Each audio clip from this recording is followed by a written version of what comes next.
Olá, galerinha, tudo bem? Hoje a gente vai ver um pouquinho sobre a tabela periódica, sobre a história da tabela periódica e um pouquinho das características dessa tabela, tá? Como ela é usada e tudo mais. Bora pro cantinho, Ceará. Bom, a tabela periódica, então, ela tem uma história, né? E ela não começou já do jeito que a gente conhece.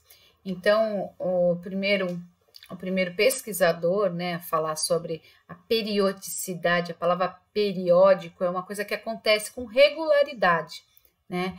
Então, foi Dobereiner, né? E um químico alemão.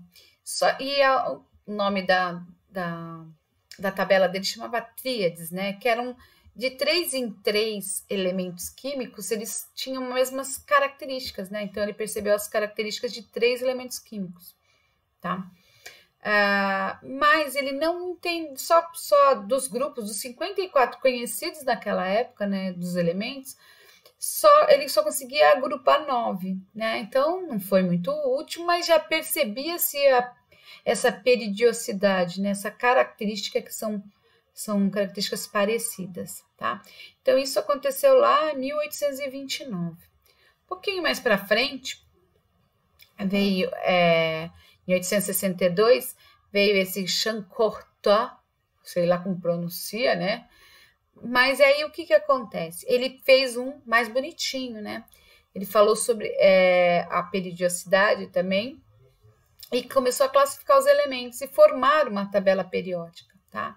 Lá na França. Ele começou a organizar os elementos em ordem crescente, só que de massa atômica. Só que a massa atômica ela não tem essa característica, né, de aumentar e etc. Ela não tem essa periodicidade, tá bom? Então, mas já começou, fortaleceu, tá? Então, esse pensamento, né? Então, chamava parafuso telúrico, né? O jeito que ele foi distribuindo os elementos, como se fosse em um parafuso, tá bom? Aí teve um mais poético, né? Um químico inglês, lá em 1864, Newlands, que sugeriu as oitavas, né? Igual às oitavas da música, tá? Só que eram elementos químicos. Tá? Então, ele também agrupou os elementos químicos em grupos semelhantes, né? Com massas atômicas, né? Como se fossem múltiplos de 8. Tá? Então, lembrava do Ré, Mi, Fá, Sol, né?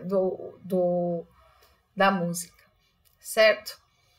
Aí, Mendeleev foi o que ficou com a fama, né, da tabela periódica, de ter realmente montado, organizado.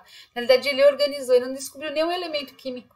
Os elementos já estavam descobertos, né, a maioria dos elementos descobertos. Ele, propriamente dito, não descobriu nenhum, mas ele organizou o que tinha. Então, ele pegou as características, todas as características, fez com essas características cartões e ficava olhando, isso é parecido com esse é parecido com aquele, e organizou esses cartões de uma forma que ele conseguiu visualizar melhor, né? Então, ele conseguiu organizar, delinear, né, essa tabela periódica. E o mais impressionante da tabela dele é que ele deixou alguns espaços, então eles não conheciam todos os elementos químicos, né? Mas aí ficou os espaços, né, para colocar o elemento químico que estivesse faltando e que foi sendo arrumado durante aí o longo do tempo, até a tabela periódica mais moderna que a gente tem hoje, tá? Então, ele organizou em ordem crescente de de número atômico, né? E de 7 em 7, que são as camadas, né? Os períodos. Bom? Na tabela periódica, então, atual, a moderna, o que a gente pode perceber? Alguns grupos ou famílias, né? Então, a gente tem a família 1A, que são os metais alcalinos, família 2A, os metais alcalinos terrosos, toda a turma B aí, que não se fala mais B, de 3 a 12, né?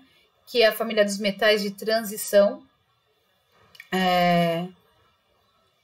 A família do boro, que é a 13, família do carbono 14, família do nitrogênio 15, calcogênios 16, halogênios 17 e os gases nobres 18 ou 0, tá? Então, o que significa esses grupos ou famílias? O que eles têm em comum? Cada família dessas, A1, A2, A13, 14, 15, 16, elas seguem a regra do octeto, ou seja, querem ter 8 elétrons na última camada. Lembra, quando a gente formou os íons, quando a gente falou de íons, de distribuição dos elétrons, a gente falou sobre isso, ter 8 elétrons na última camada. Então, toda a turma que está aí, A, que hoje em dia não tem mais A e B, mas antigamente tinha, toda essa turma A segue a regra do octeto. Os metais de transição e lantanídeos e actinídeos também estão lá dentro da tabela periódica, eles não seguem a regra do octeto, tá? Só a turma A. Então, grupos ou famílias têm a ver com a quantidade de elétrons na última camada. Então, você fez a distribuição dos elementos químicos, etc., terminou com 3 elétrons na última camada. Em que família que ele é, então? Família do boro. Aí eu fiz a distribuição eletrônica, etc. Tem 7 elétrons na última camada. Então tem 7 na última camada, 7A halogênio. Então, tudo depende de quantos elétrons tem na última camada. Todo mundo querendo ser um gás nobre, tá? Todo mundo querendo ter 8 elétrons na última camada, ok? Além do grupo ou família, né, que a gente olha verticalmente, a gente também olha a tabela periódica horizontalmente. E aí, horizontalmente, o que significa? Todos os elementos que estão no primeiro período vão ser, só tem camada K quando você faz a distribuição, tá? Todo mundo que está embaixo, né, que tem 2 camadas, você fez a distribuição, formou camada K, camada L, vai ficar no segundo período. Então, quem tem 3 camadas vai ficar no terceiro período. Quem tem 4 camadas, 4 períodos. Então, vamos pensar lá no magnésio. O magnésio, ele tem 12 elétrons. Então, 2, 8, 2. Então, ele tem 3 camadas, tá? Então, ele está lá no K, L, M. Então, ele está na turma M, que está em cinza lá na tua tabela. Aí, nesse M aí da tua tabelinha, eu tenho magnésio. Só que qual família que vai estar o magnésio? Se eu distribuir 2, 8 e 2, então ele vai estar em que lugar? Em que família? Na família 2, 2A, tá? Então, vai ser a turma 2A, tá certo? Entenderam? Conseguiram interpretar? Então, todo mundo que tem 1 elétron na última camada K, L, M, então vai estar lá nos períodos, nos 7 períodos. Igual o Mendeleev organizou a tabela periódica dele. Quando a gente faz distribuição eletrônica por Linus Pauling, a gente faz por subníveis de energia. Então, tem o subnível S, o D, o P e o F. Então, os subníveis de energia estão organizados aí, se você bater o olho, você sabe quem termina. A gente sempre vai falar de tabela periódica, a gente vai falar da última camada, da camada de valência, que é o que vale, são os elétrons que vão ser doados, recebidos, vão ser reagrupados, tá bom? Então, subnível de energia S, camada 1 a 2. Terminou com a P? Então, é a turma 3, 4, 5, 6, 7 e 8 da tabela periódica. 13, 14, 15, 16, 17 e a 0. Tá? Então, todas essas terminam na camada P. Todo mundo que termina na camada D são os elementos de transição, tá? E os que terminam na camada F são os de transição interna, tá bom? São os lantanídeos e os actinídeos. Aqueles que são aqueles 2 quadradinhos que estão lá no cantinho que eles se dividem, né, em um grupo grande, tá bom? Tranquilo, facinho, ó, uma belezinha. E o que que você tem que fazer agora?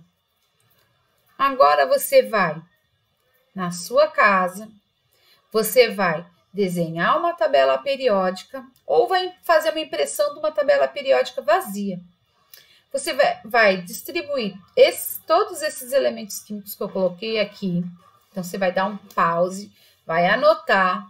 Eu coloquei lá o potássio, praseodímio, ferro, carbono, oxigênio, argônio, estrôncio, actínio, alumínio, fósforo e iodo. Você vai fazer a distribuição por níveis, vai fazer a distribuição por subníveis, tá? E o que você vai fazer com esse resultado? Você vai achar o lugar dele na sua tabela periódica que você vai desenhar, certo? Então, você vai organizar a sua tabela periódica para você enxergar o que está acontecendo, a característica. Ah, terminou com um elétron na última camada, então vou pôr lá na 1A. Ah, terminou com 2 elétrons na última camada, vou pôr na 2. Terminou com 7, lá na 17 e assim por diante. Tá bom? Por hoje, ó, facinho, exercício fácil, atividade fácil, tá? Beijos e obrigada.